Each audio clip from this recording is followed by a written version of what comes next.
ये कहानी है एक ऐसे इंसान की जिसने अपनी जिंदगी में बड़े से बड़ा रिजेक्शन सहा और फिर वो बन गया इस सदी का महानायक जिसे हम अमिताभ बच्चन कहते हैं। उनकी सीख का बड़ा महत्व रहा। आज बर्थडे के खास उपलक्ष्य में जानिए अमिताभ बच्चन की पिता की सीख से बनी जिंदगी की अनसुनी कहानी। 10 अक्टूबर सन 1941 अमिताभ बच्चन के जन्म से ठीक एक साल एक दिन पहले की तारीख थी। हरिवंशराय बच्चन की जिंदगी में दुखों का पहाड़ टूट पड़ा।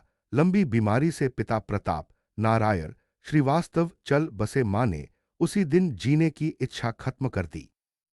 हरिवंशराय बच्चन पहली पत्नी श्यामा को भी टीबी से खो चुके थे। जीते जी पिता लगातार उन्हें दूसरी शादी के लिए मनाते रहे, लेकिन वो दोबारा घर न बसाने की जिद पर अड़े रहे। यही वजह रही कि उनकी पिता से ज्यादा बनती न थी। लेकिन पिता के गुजर जाने के बाद उन्हें उनकी कही आखिरी बात याद रही कि बेटा, मैं मरने से पहले तुम्हें सुखी देखना चाहता हूं, यहां सुखी देख। लेकिन एक रोज इत्तेफाकन उनकी मिस तेजी सूरी अमिताभ बच्चन की मां से मुलाकात हो गई। तेजी सन 1941 में लाहौर के फतेहचंद कॉलेज में साइकोलॉजी पढ़ाती थी। उस समय हरिवंश राय साहब कॉलेज में पढ़ाई के साथ अपनी छपी हुई मधुशाला जैसी किताबों और लेखन के लिए मशहूर थे। दोनों ही अब तक एक दूसरे के अस्तित्व से अनजान थे। एक शाम लाहौर में महफिल जमी, जहां कुछ स्टूडेंट्स ने हरिवंशराय बच्चन से कुछ पंक्तियां सुनाने को कहा। उनके दोस्त प्रकाश की पत्नी प्रेमा ने आवाज देकर अपनी सहेली तेजी को भी कविता सुनने बुला लिया। हरिवंश राय ने जैसे ही कविता खत्म की, मिस तेजी सूरी के आंसू बहने लगे और ये आंसू ही दोनों के ताउम्र रिश्ते के कारण बने। तेजी से चंद बातें करने के बाद हरिवंशराय बच्चन 10 अक्टूबर सन 1942 की बात थी। अमिताभ बच्चन के जन्म से ठीक एक दिन पहले हरिवंशराय बच्चन के करीबी दोस्त सुमित्रानंदन पंत अल्मोड़ा से काम के सिलसिले में इलाहाबाद आए थे। हरिवंशराय और तेजी बच्चन ने दबाव बनाकर उन्हें अपने ही घर में ठहरा लिया। इस दिन हरिवंशराय बच्चन के पिता की पहली बरसी थी। रात को देर तक बात करने के बाद सभी सोने चल दिए। हरिवंशराय गहरी नींद में थे।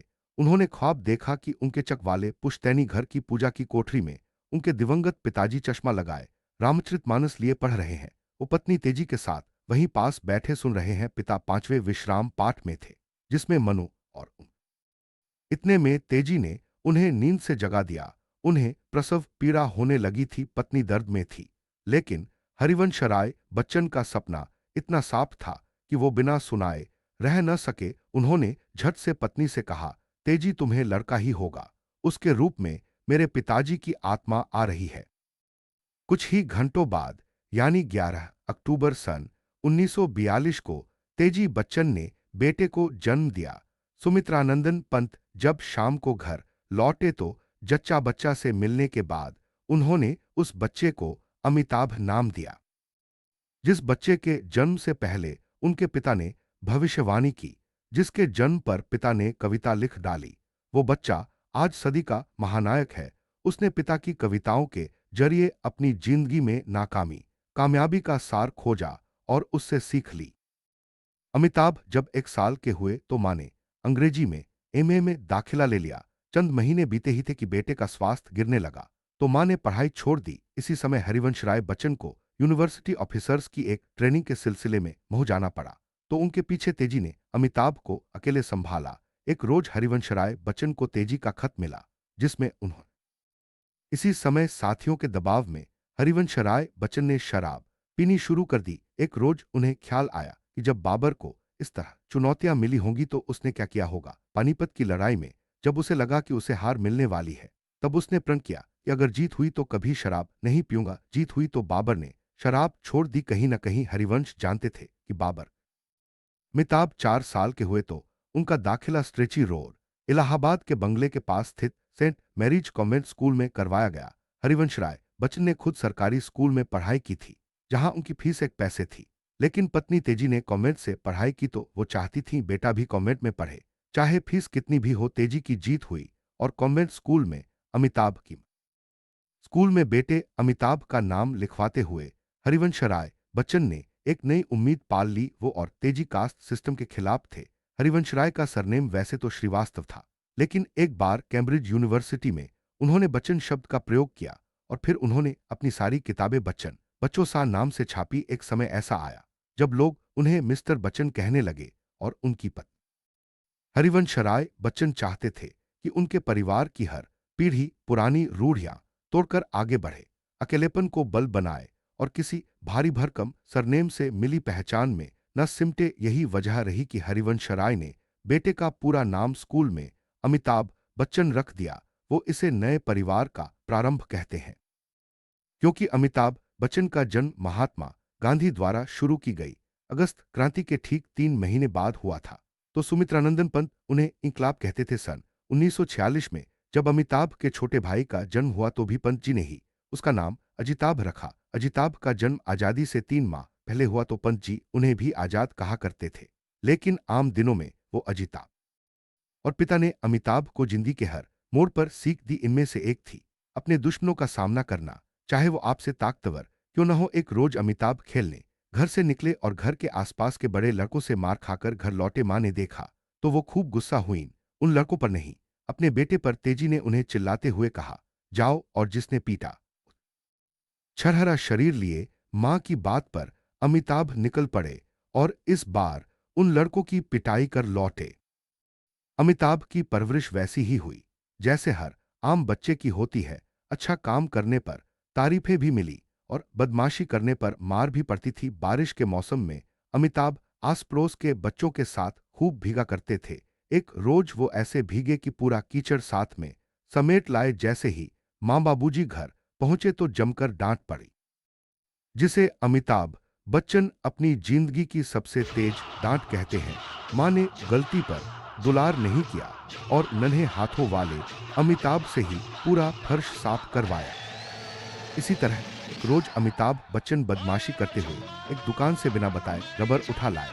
दुकान वाला तो समझ न सका, लेकिन घर आकर जब मां ने देखा तो गुस्से में आग बबूला हो गई। उनके लिए छोटी हो या बड़ी, चोरी तो चोरी थी। उन्होंने बेंत सहारा लेकर चलने वाली लकड़ी उठाई और बेटे की तब तक पिटाई की जब तक बेंत टूट न गई। शीला झुनझुनवाला की किताब के अनुसार इलाहाबाद अब प्रयागराज में शुरुआती पढ़ाई के बाद अमिताभ का दाखिला नैनीताल के शेरवुड कॉलेज में करवाया गया। स्कूल में एनुअल प्ले होता था जिसमें वो पूरे जोश के साथ भाग लेते थे। अभिनय की कला अमिताभ को मां तेजी बच्चन से मिली थी। वो भी नाटकों में हिस्सा लेती थी और हिंदी सिनेमा से जुड़ना चाहती थी, लेकिन पहले पढ़ाई, फिर नौकरी और फिर शादी में व्यस्त होने के इस समय अमिताभ को बाबूजी से पहली और जिंदगी की सबसे कीमती सीख मिली। पिताजी ने बड़े प्यार से कहा, मन का हो तो अच्छा, न हो तो और भी अच्छा। नन्हे से अमिताभ इस बात को क्या ही समझ पाते। उन्होंने झट से कहा, अगर मन का न हो रहा हो तो अच्छा कैसे हो सकता है। तो पिता ने कहा, नहीं, तब वो ईश्वर के मन का होता है और ईश्वर हमेशा आपका भला ही चाहेंगे। साल सन 1958 की बात है।